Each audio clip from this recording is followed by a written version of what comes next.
Како што се предвидуваше, така и бидна. Председател на државата Стево Пендаровски денеска и официјално и формално правно му го врачи мандатот на председателот на СДСМ Димитар Ковачевски за состав на нова влада.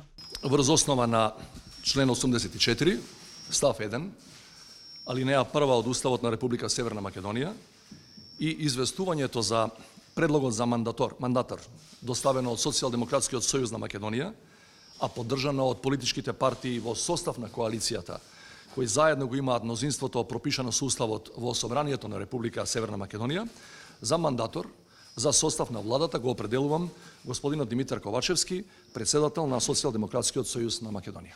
А новиот мандатар Ковачевски е почестен, ама чувствува и одговорност да состави владот, како што изјави тој, стабилни, храбри и одговорни луѓе, кои ќе понесат одговорност во време кога Македонија се соочува со долгогодишни проблеми. Најави дека новата влада ќе има јасна цел – обезбедување сигурност, подобар живот и иднина за граѓаните. Фокусот ќе биде ставен на економскиот развој на земјата и финансиска поддршка за семејствата. Со тоа, рече Ковачевски, ќе се залага да се врати довербата на граѓаните во политиката и во институциите. Вети дека ќе се залага за независни институции и правично општество. Новата влада ќе има јасна цел обезбедување сигурност, подобар живот и светла иднина за нашите граѓани. За тоа е потребно ефикасно, честно и одговорно владење, што ќе биде одлика на тимот кој јас како мандатар ќе го составам.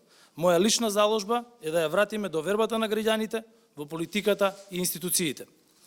Мора сите заедно да се стремиме кон градење независни институции и правично општество, ако сакаме да ни веруваат оние на кои им служиме.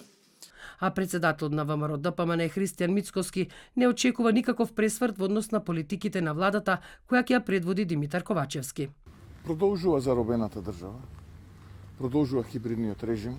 ВМРО ДПМН е политичка партија со најголема пратеничка група во парламентот. ВМРО ДПМН е партија со најголем број градоначалници, 3-4 пати повеќе од СДСМ, со најголем број советници во општините, но ете, Пендаровски продолжува да биде дел од хибридниот режим и од заробената држава и одлучува да му го даде мандатот на лице кое што нити учествувало на избори, нити пак е побарало довербата, нити пак има било каков народен кредибилитет и легитимитет.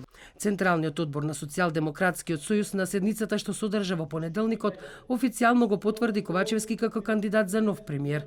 Формирањето на новата влада Ковачевски го најави за средината на следниот месец, најдоцна до 18 јануари 2022 година.